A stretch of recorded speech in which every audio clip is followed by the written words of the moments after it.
Pater, back to the Bible. Jika kita tidak percaya kepada kebenaran Tuhan yang menyelamatkan manusia, berarti kita percaya kepada dusta iblis yang menipu, menyesatkan, dan membawa kepada kebinasaan yang kekal.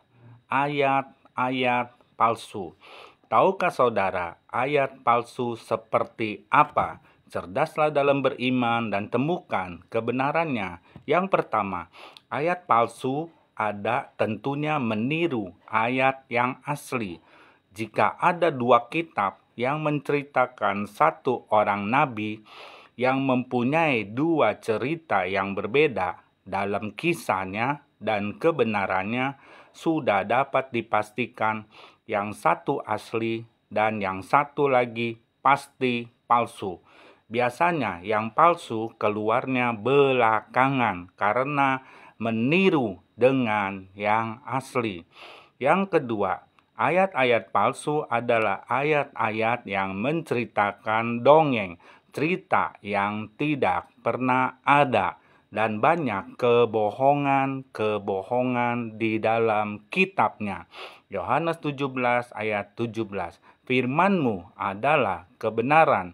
Yang ketiga, secara mudah dikenalin ayat palsu adalah jika para nabinya dipalsukan dan Yesusnya dipalsukan kisahnya dan kebenarannya.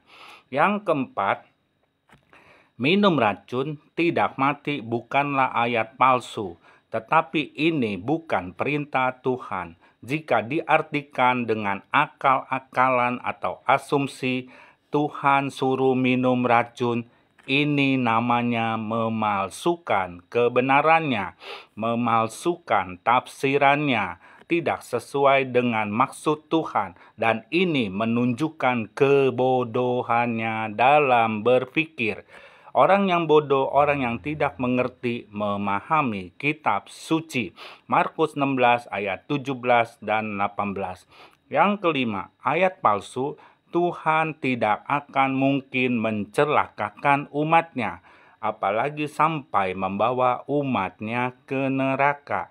Itu jelas bukan saja ayatnya yang palsu, tetapi Tuhannya pun sudah dapat dipastikan palsu. Karena hanya iblislah yang menginginkan manusia masuk neraka dan menjadi temannya di sana.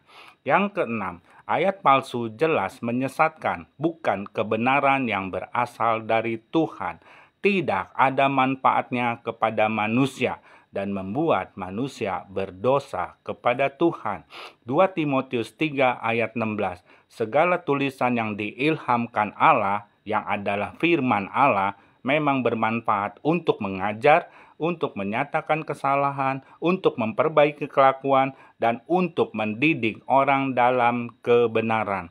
Dan firman Tuhan itu berguna untuk menyelamatkan manusia. Jadi tidak mungkin Tuhan mau mencelakakan manusia ataupun Tuhan membawa umat ke neraka.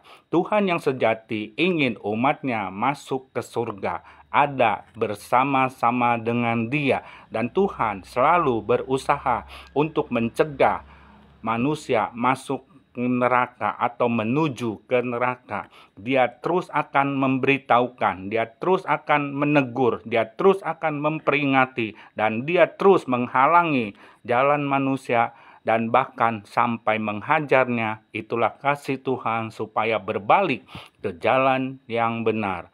Back to the Bible, kembalilah kepada jalan yang benar. Yesus menunggumu karena Dia mengasihimu. Tuhan memberkati.